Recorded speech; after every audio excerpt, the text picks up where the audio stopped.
So hey dear students, welcome to AV coaching classes. आज हम लेके आए हैं क्लास 8 का चैप्टर नंबर 1, साइंस का चैप्टर 1 हम शुरू करने जा रहे हैं। क्रॉप प्रोडक्शन एंड मैनेजमेंट, जिसका नाम है क्रॉप प्रोडक्शन एंड मैनेजमेंट। तो चलिए सबसे पहले जानते हैं कि क्रॉप होती क्या है। देखिए, क्रॉप अगर हिंदी में बोला जाए तो फसल क्या होती है। सो when the same kind of plants are grown and cultivated on large scale at a place is called crop, है ना।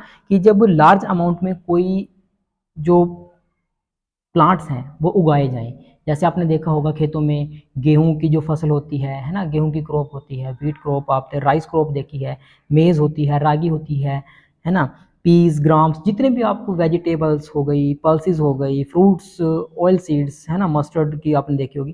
तो ये सभी क्या है, क्रॉप्स हैं जिनको लार्ज स्केल पर खेतों में, फील्ड्स में उगाया जाता है। तो अगर डेफिनेशन की फॉर्म में देखें, so when the same kind of plants are grown and cultivated on large scale at a place is called a crop, है ना। तो उसके कुछ एग्जाम्पल हैं। तो पहले जैसे हम पढ़ते हैं, जो क्रॉप प्लांट्स का पढ़ेंगे और उसके एग्जाम्पल्स देखेंगे। अब देखो, हम कह देते हैं कि सभी क्रॉप्स होती हैं, चाहे हम गन्ने की बात करें, चावल की बात करें, गेहूं की बात करें, मक्के की बात करें, रागी की बात करें, ठीक है, किसी की बात करें तो हम उनको इन जनरल क्रॉप्स ही बोलते हैं। लेकिन क्रॉप्स को भी फर्दर कैटेगराइज किया गया है। तो हम क्रॉप्स को मेजरली जो बांटते हैं वो हमारी डिफरेंट क्रॉप्स प्लांट्स होते हैं। तो सबसे पहले आ जाता है आपका सीरियल्स। सीरियल्स में आपके आ जाते हैं राइस, व्हीट, मेज, रागी, ठीक है, और भी फसलें हैं जो क्रॉप्स हैं वो आती हैं आपकी सीरियल्स प्लांट्स के अंदर। फिर आती हैं आपके पल्सेस, जो दालें होती हैं, दलहन जिनको बोलते हैं। तो उसके अंदर आपके आ जाते हैं पीस, ग्राम, बीन्स, है ना, दालें, मूंग की, उड़द की, चना है, ठीक है, बीन्स हैं, मटर है, ये किस में आ जाता है, आपका पल्सेस के अंदर आता है।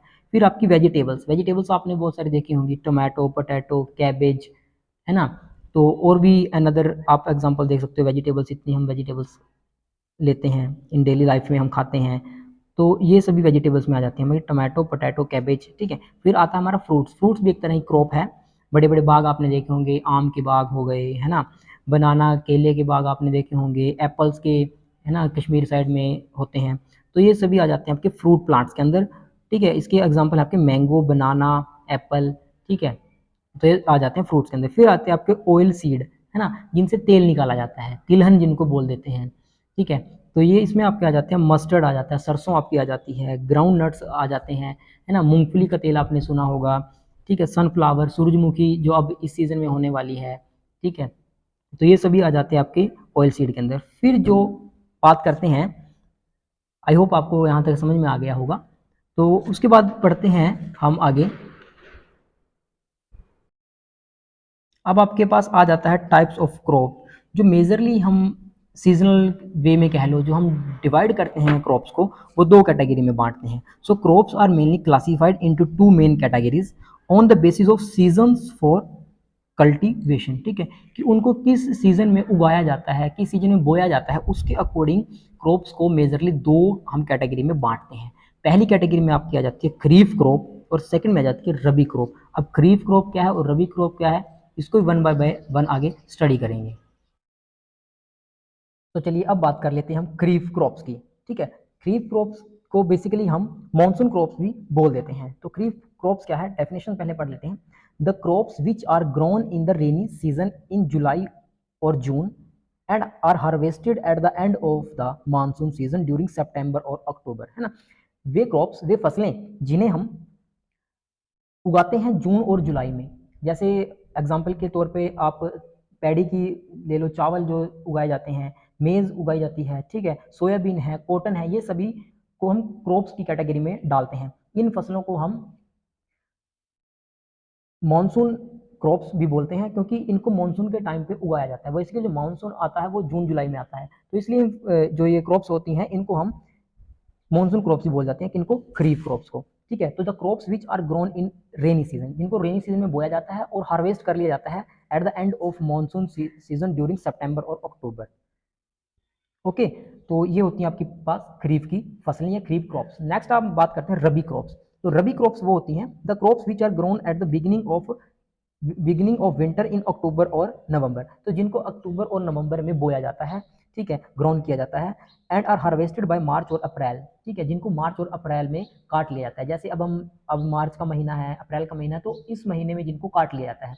बेसिकली ये जो फसलें हैं, जैसे आपकी वीट हो गई है ना, गेहूं है, अब गेहूं का सीजन है, तो अब गेहूं क्या हो गई हमारी, वीट क्या हो गई, रबी की क्रॉप हो गई। ऐसे ग्राम है, चना जो आप उगाते हैं, तो वो चना भी क्या है, रबी क्रॉप है। मस्टर्ड है, सरसों आपने देखा होगा खेतों में उगी हुई आजकल के मौसम में, तो ये सब क्या है, लिंसीड है, ये सब क्या है, रबी क्रॉप्स हैं, जिनको क्या किया जाता है, जो रबी रबी क्रॉप्स को अक्टूबर और नवंबर में इनको ग्रोन किया जाता है और हार्वेस्ट कर लिया जाता है अप्रैल और मार्च के अंदर। ऐसे जो खरीफ की क्रॉप्स होती हैं, उनको जून और जुलाई में ग्रोन किया जाता है, उगाया जाता है और उनको काट लिया जाता है, हार्वेस्ट कर लिया जाता है at the end of the monsoon, या कह लो कि सितंबर अक्टूबर में जिनको काट लिया जाता है। एग्जांपल आपके सामने है, पैडी, मेज, मिलेट, सोयाबीन, कॉटन एक्सेट्रा।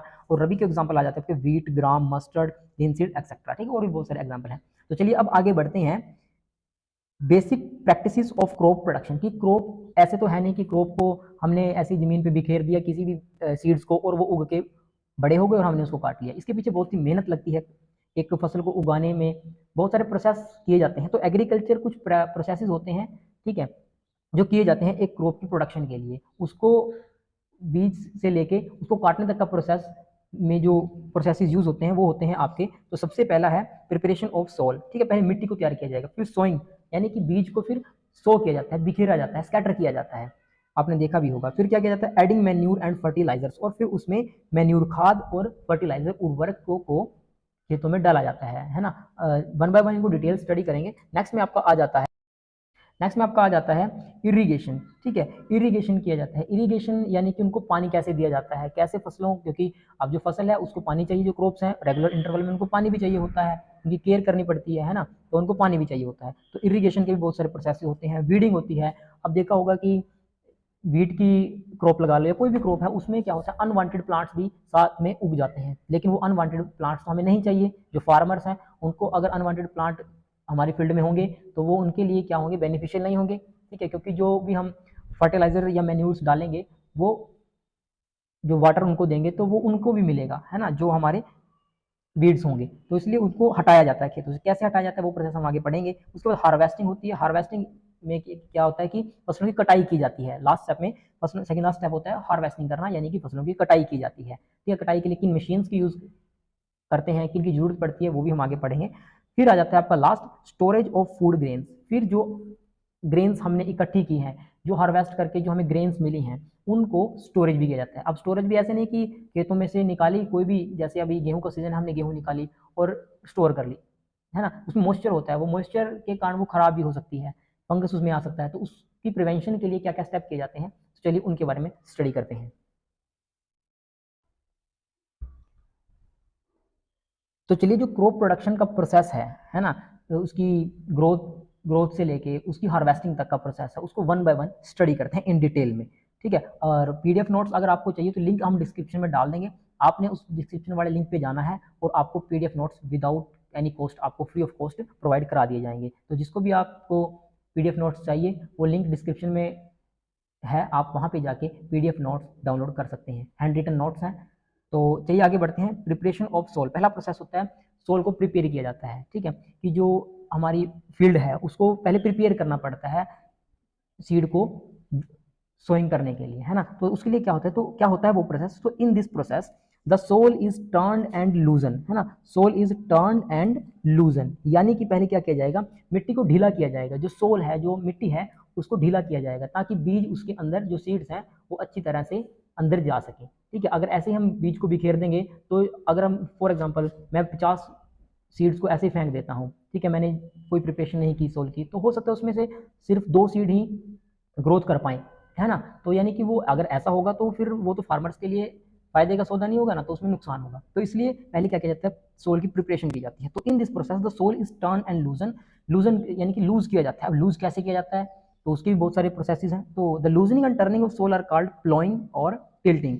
प्लो किया जाता है यानी कि खुदाई की जाती है, खोदा जाता है, ठीक है, जमीन को हल्का किया जाता है, इसके द्वारा प्लोइंग के द्वारा और टिल्टिंग के द्वारा, है ना, 2 प्रोसेस होते हैं प्लोइंग और टिल्टिंग। इसके द्वारा क्या किया जाता है, जो सोल है उसको लूजन किया जाता है, ठीक है, उसको मिट्टी को पलटा जाता है ताकि जो इनर सोल है, जो नीचे वाली मिट्टी है वो ऊपर आ सके, ठीक है, क्योंकि जो नीचे वाली मिट्टी है उसमें मिनरल्स होते हैं, मैन्यूर्स और फर्टिलाइजर्स उसमें पहले ही होते हैं, ठीक है, क्योंकि जो ऊपर वाली मिट्टी होती है उसको तो जो लास्ट हमने क्रॉप लिया उससे वो यूज़ कर लेती है, उसमें इतने न्यूट्रिशंस नहीं रह पाते, तो इसलिए मिट्टी को पलटा जाता है, ठीक है। तो नेक्स्ट है कि this allow the root to penetrate deep into the soil. अब वो प्रिपरेशन, वो प्लोइंग हमने क्यों की, ताकि जो रूट्स हैं, जो जड़ें हैं, जो भी हमने बीज गिराया है खेत में, वो जड़ें डीप जा सकें, अंदर तक जाए, क्योंकि मिट्टी जितनी हल्की होगी तो जो रूट्स हैं वो पेनिट्रेट ईजिली हो जाएंगी डीप पर डीप, और जितनी डीप जाएंगी उतना न्यूट्रिशन अच्छा जमीन से ले पाएंगी। नेक्स्ट आपका आ जाता है the loose soil allows the root to breathe easily even when they grow deep in the soil, है ना, कि अगर गैप होगा मिट्टी के बीच में, है ना, तो एयर अंदर तक ट्रैप हो पाएगी, और जो लूज सोल हो चुकी है वहां से जो रूट्स हैं वो इजिली ब्रीथ कर पाए, है ना, इसीलिए क्या किया जाता है, प्लोइंग की जाती है। नेक्स्ट आ जाता है, फिर क्या करते हैं उसके बाद, सो क्या बेनिफिट है, तो the loosen soil help in the growth of earthworms and microbes present in the soil. देखो सोल के अंदर माइक्रो ऑर्गेनिज्म प्रेजेंट होते हैं, हम सेकंड चैप्टर में पढ़ने वाले हैं माइक्रो ऑर्गेनिज्म का पूरा कंसेप्ट, ठीक है, तो वहाँ पे डिटेल में स्टडी करेंगे। तो अब देख लो कि जो अर्थवॉर्म्स होते हैं, है ना, कि जो मिट्टी को फर्टिलाइज करते हैं, है ना, मिट्टी जो सोल होती है उसको, तो जो लूजन सोल है वो ग्रोथ के लिए रिस्पॉन्सिबल होती है अर्थवॉर्म्स की और माइक्रोब्स की जो सोल में प्रेजेंट होते हैं। तो the organism further turn and loosen the soil and add humus to it, और क्या करते हैं उसमें ह्यूमस ऐड कर देते हैं, है ना, नमी ऐड कर देते हैं। फिर क्या होता है, the turning and loosening of soil bring the nutrient rich soil to the top. अभी मैंने बताया कि जो नीचे की जो मिट्टी है वो ज़्यादा न्यूट्रिएंट्स लेके कैरी करके रखती है ना, तो वो ऊपर आ जाएगी, तो इससे क्या होगा, जो सीड होगा उसको बेटर न्यूट्रिशन मिलेगा इससे, है ना। फिर आगे आ जाता है जो प्रोसेसेस हैं, किस किस तरह से प्लोइंग की जाती है। तो some agriculture tools use for ploughing are, पहला होता है प्लो के द्वारा हम क्या करते हैं, प्लो के हेल्प से मिट्टी को पलटा जाता है, सोल को लूजन किया जाता है, टर्न किया जाता है। फिर होए होता है, होए के साथ भी हम करते हैं, एंड फिर आ जाता है कल्टीवेटर। तो पिक्चर में आप देख पा रहे होंगे, तो इन तीन टूल्स की हेल्प से, और भी मॉडर्न टूल्स आ चुके हैं, ठीक है, तो इनकी हेल्प से हम क्या करते हैं, सोल को प्रिपेयर करते हैं, उसको लूजन करते हैं, टर्न करते हैं, ताकि वो बेटर प्रोडक्शन दे पाए। सो आई होप टॉपिक आपको बिल्कुल क्लियर हो चुका होगा। सो हमने पहला पार्ट कवर कर लिया है, preparation of soil. Hand written notes हैं, अगर आप चाहते हैं तो लिंक डिस्क्रिप्शन में है, आप क्लिक करके नोट्स PDF को डाउनलोड कर सकते हैं। तो वीडियो को लाइक करें, शेयर करें, कमेंट करें, और अपने साथियों के साथ शेयर करें, ताकि उन्हें भी ज़्यादा से ज़्यादा नॉलेज मिल सके, और टाइम टू टाइम उनको भी नॉलेज मिलती रहे। तो तब तक के लिए बने रहें एवी कोचिंग क्लासेस के साथ, मिलते हैं नेक्स्ट वीडियो में।